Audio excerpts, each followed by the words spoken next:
Welcome, class. Come on in and grab a seat. Today we are going to dive into a really fascinating vision of the future, crafted by the legendary sci-fi author Isaac Asimov.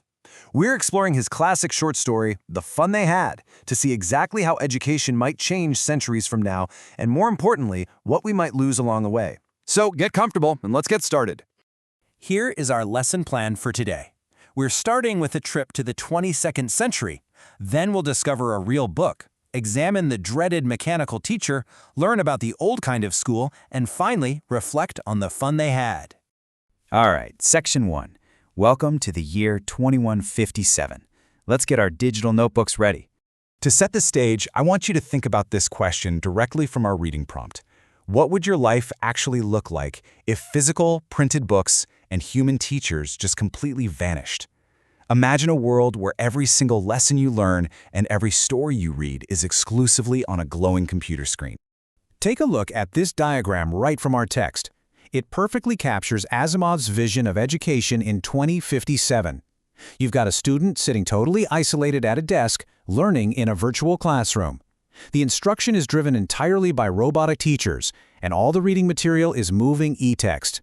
There are no paper pages to turn, no classmates to whisper to when the teacher isn't looking, and absolutely no human being at the front of the room. Which brings us to Section 2, Discovering a Real Book.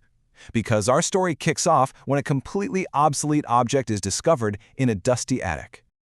On May 17, 2157, 11-year-old Margie is so incredibly shocked by this discovery that she immediately writes this exact exclamation in her diary. Today, Tommy found a real book. Her 13-year-old friend Tommy found it in his house. To these kids, a physical book is basically an ancient artifact.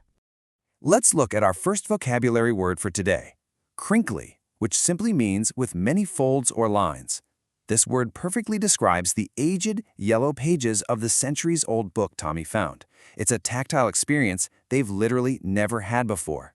Imagine picking up something so fragile and textured when all you've ever known is smooth, cold glass. The crucial point here is the stark contrast they notice right away. Tommy and Margie marvel at how funny a real book is. They turn those crinkly pages and find it awfully strange to read words that just stand perfectly still. It's totally unlike their telebooks, where millions of stories flow constantly across moving television monitors. Tommy actually thinks physical books are a huge waste, assuming you just throw them away after reading them once. Let's move right along to Section 3, The Mechanical Teacher.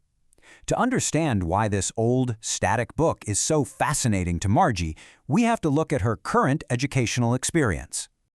Our next vocabulary word is scornful, meaning contemptuous or showing you think something is completely worthless. This word perfectly captures Margie's attitude when Tommy tells her the book is about school. She is scornful because, honestly, she absolutely hates her school. Okay, let's review our study guide notes on what this mechanical teacher actually looks like. Spoiler alert, it's not a person. It's a large computer with a big, ugly black screen.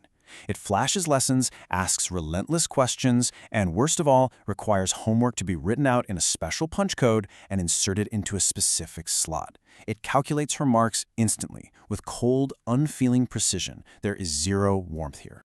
Let's see how this cold environment builds into real academic anxiety for Margie. We can track her geography struggles chronologically right here.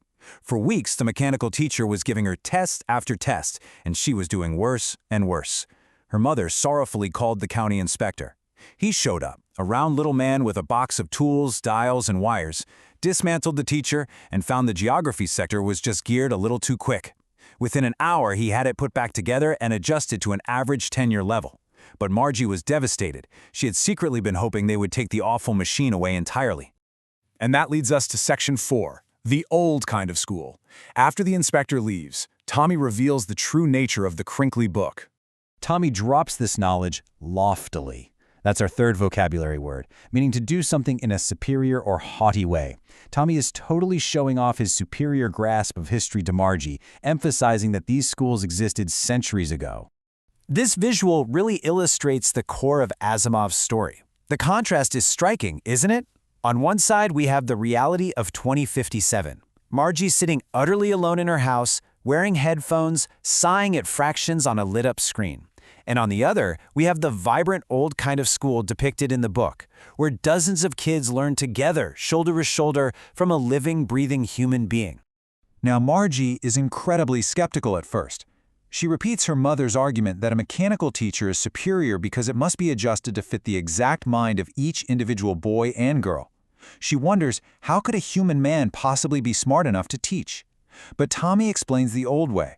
Human teachers didn't live in the house. They gathered kids of the same age in a special building, taught them the exact same things, gave them homework, and asked them questions as a group. Let's look at our final section today, Section 5, the fun they had. As Margie's mother calls her in for school, forcing her back into that lonely room right next to her bedroom, her mind wanders to the past. Let's look at what she was imagining.